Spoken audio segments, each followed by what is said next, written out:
आज हम अपने इस वीडियो के माध्यम से आपको जमानत के बारे में बताएंगे कि कैसे जमानत कराई जाती है कोर्ट से। तो सबसे पहले होता है क्या है, एफआईआर होगी, एफआईआर के बाद विवेचना होगी, विवेचना के बाद आपका क्या होगा, चालान कंप्लीट होगा, चालान कंप्लीट होने के बाद कोर्ट में पेश किया जाएगा। आपका जो मामला है वो दो प्रकार का हो सकता है, या तो जमानती हो सकता है या जमानती हो सकता है। यानी उस प्रकरण में, उस केस में जमानती सेक्शन लगे हो सकते हैं या अजमानती, या फिर दोनों लगे हो सकते हैं। क्या हो सकते हैं? या तो दोनों लगे हो सकते हैं। अब हम पढ़ लेते हैं जमानती मामलों की जमानत। जमानती अपराध के मामले की जमानत कैसे होगी?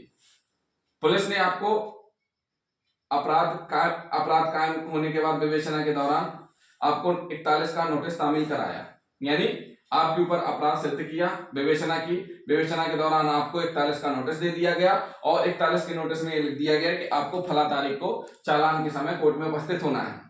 अब आरोपी का काम क्या है? कोर्ट में उपस्थित होना, और भी किसके साथ? जमानतदार के साथ। तो कोर्ट में उपस्थित होगा जमानतदार के साथ में कोर्ट में उपस्थित होगा आरोपी, वहां पर जमानत पेश करेगा। इसमें भी देखिए दो कंडीशन होती हैं। कोर्ट में पेश किया गया, अगर जेएमएफसी सीजीएम है, छोटी कोर्ट है, छोटा मामला है, तो वो चाहे तो जमानत ले भी सकते हैं, चाहे जेल भेज भी सकते हैं। अगर मान के चलिए जो अभियुक्त है जिसके पास जमानतदार है नहीं है, छोटा मामला है, तो उसको 7 दिन के लिए जेल भी भेज सकते हैं। तो ये जज साहब के ऊपर डिपेंड करता है कि उनको क्या फैसला लेना है, वो पूरी तरीके से स्वतंत्र है। अब मान के चलिए जो मामले डायरेक्ट स्पेशल कोर्ट में पेश होते हैं, भले वो जमानती अपराध है लेकिन वो डिस्ट्रिक्ट कोर्ट में, स्पेशल कोर्ट में पेश किए जाते हैं। तो स्पेशल कोर्ट में एडीजे, अपर सत्र न्यायाधीश या विशेष न्यायाधीश, वो चाहे तो जमानत पे छोड़ भी सकते हैं और चाहे तो जेल भेज भी सकते हैं। लेकिन आपको विशेष तौर पे जो भी आरोपी है उनको किस पे फोकस करना है? मैन ये जमानतदार पे, इस पे कोई लापरवाही नहीं होनी चाहिए। जमानतदार पे, जमानतदार सही हो, सही साफ स्वच्छ छवि वाला हो, आपराधिक प्रवृत्ति वाला ना हो, उसके जो भी प्रॉपर्टी है, जो भी बंदी है, उसमें पहले से उसने जमानत ना ले रखी हो, नई फ्रेश बंदी होनी चाहिए, नई फ्रेश रजिस्ट्री होनी चाहिए। ये, और एक चीज और बताएं हम आपको दोस्तों, मूल कॉपी होनी चाहिए। क्या होनी चाहिए? मूल दस्तावेज के साथ उपस्थित होना चाहिए।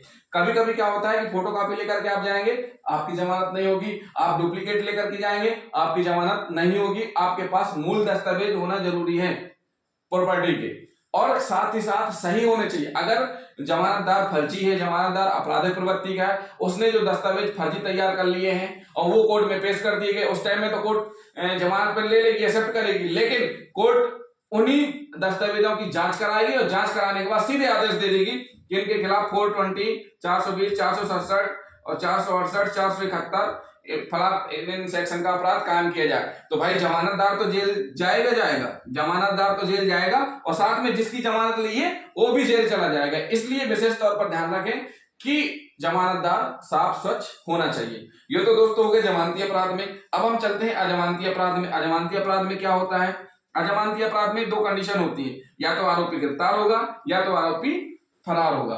अगर मान के चले जब आरोपी फरार है, फरार की स्थिति में वो पहले प्रयास कहां करेगा? डायरेक्ट आप सुप्रीम कोर्ट, हाई कोर्ट नहीं जाएंगे। ये सुप्रीम कोर्ट, हाई कोर्ट की गाइडलाइन भी है। पहले आप डिस्ट्रिक्ट कोर्ट में जाइए, डिस्ट्रिक्ट कोर्ट से एक जो क्रम बनाया गया उसी क्रम में अपनी पिटीशन लगाइए। पहले डिस्ट्रिक्ट कोर्ट में जाइए, फिर हाई कोर्ट में जाइए, फिर सुप्रीम कोर्ट में आइए। तो पहले आप क्या करेंगे? डिस्ट्रिक्ट कोर्ट में एप्लीकेशन लगाएंगे अग्रिम जमानत का। कहां लगाएंगे?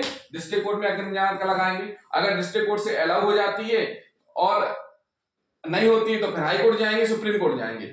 अगर अलाउ हो जाती है डिस्ट्रिक्ट कोर्ट से तो उस जमानत को लेकर के, जमानत ऑर्डर को लेकर के कहां आएंगे आप आएंगे संबंधित पुलिस स्टेशन। कहां आएंगे? संबंधित पुलिस स्टेशन जाएंगे, पुलिस थाना जाएंगे और संबंधित जो भी विवेचक है, जो भी आयु है, उससे मिलेंगे, उसको ऑर्डर दिखाएंगे और ऑर्डर में जो भी प्रतिभूति लिखी होगी कि 20,000, 50,000 या जो भी जितनी लिखी होगी उतने का जमानतदार पेश करके मुचल के तैयार किए जाएंगे और आपको जमानत पर थाने से छोड़ दिया जाएगा। जमानत पर थाने से छोड़ने पर जब भी चालान कंप्लीट हो जाएगा आपको कोर्ट में पेश होना पड़ेगा। कोर्ट में पेश होने पर आपको पूरी फॉर्मेलिटी वही करवानी पड़ेगी। उसके बाद ये तो हो गई अग्रिम जमानत वाली स्थिति। अब बात आती है गिरफ्तारी वाली। गिरफ्तारी में क्या होगा कि गिरफ्तारी में आप तो ऑलरेडी अरेस्ट है। क्या है? आप तो ऑलरेडी अरेस्ट है, जेल में है। उस स्थिति में अगर चालान पेश हो रहा है तो आपको जमानत तो चाहिए ना, जब जमानत अंदर जेल में रहते हुए आप जमानत कराएंगे तो उसके लिए क्या चाहिए, जमानतदार। कोर्ट क्या कहती है, एक कभी कभी कोर्ट एक जमानतदार मांग लेती है, कभी कभी दो जमानतदार भी मांग लेती है, कभी कभी कोर्ट रुपए भी जमा करवाती है। तो ये चीजें रहती है। कभी कभी कोर्ट ये भी आदेश करती है कि इतनी प्रॉपर्टी का मुचलका पेश किया जाए, या इतनी की संपत्ति चाहिए, इतनी संपत्ति की रजिस्ट्री चाहिए, या जो भी है।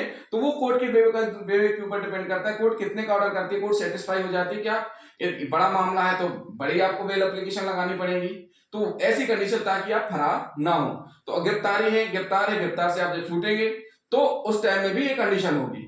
जैसे ही आपको जिस दिन कोर्ट ऑर्डर करेगा, जेल में है आप, कोर्ट ने ऑर्डर किया कि इतने लाख रुपए का, इतनी प्रॉपर्टी का बेल एप्लीकेशन पेश कर रहे हैं, तो उस दिन आपका जमानतदार उपस्थित होगा, आप जेल में रहेंगे, या आप सुनवाई में आए हुए हैं तो वहीं आपकी एप्लीकेशन भर दी जाएगी। लेकिन अगर आप जेल में बंद हैं तो आपको डायरेक्ट कोर्ट से कभी नहीं छोड़ा जाएगा। आप ये मत सोचिए कि आप गिरफ्तार हैं और आपको कोर्ट में जमानत मिल गई तो डायरेक्ट कोर्ट से छोड़ दिया जाएगा, कोर्ट से नहीं, उसका भी नियम है। जो भी जमानत ऑर्डर है वो कहां जाएगा, जेल जाएगा। जमानत ऑर्डर जेल जाएगा, जेल में देने के बाद, दिखाने के बाद फिर आपको जेल से छोड़ा जाएगा। तो ये तो हुआ दोस्तों अग्रिम जमानत और जमानत के संबंध में जानकारी कि जब जमानती अपराध हो तो कैसे जमानत होगी, अग्रिम जब अजमानती अपराध हो तो अग्रिम जमानत भी ले सकते हैं आप। अग्रिम जमानत अगर नहीं हो रही है तो आपकी गिरफ्तारी होगी, और गिरफ्तारी होगी तो उस बीच में भी आपकी जमानत होगी। तो जमानत होगी तब भी हमको जमानतदार चाहिए। वो प्रोसीडिंग जो रहती है जमानतदार की वो तो हर स्टेज में ही आपको करनी पड़ेगी।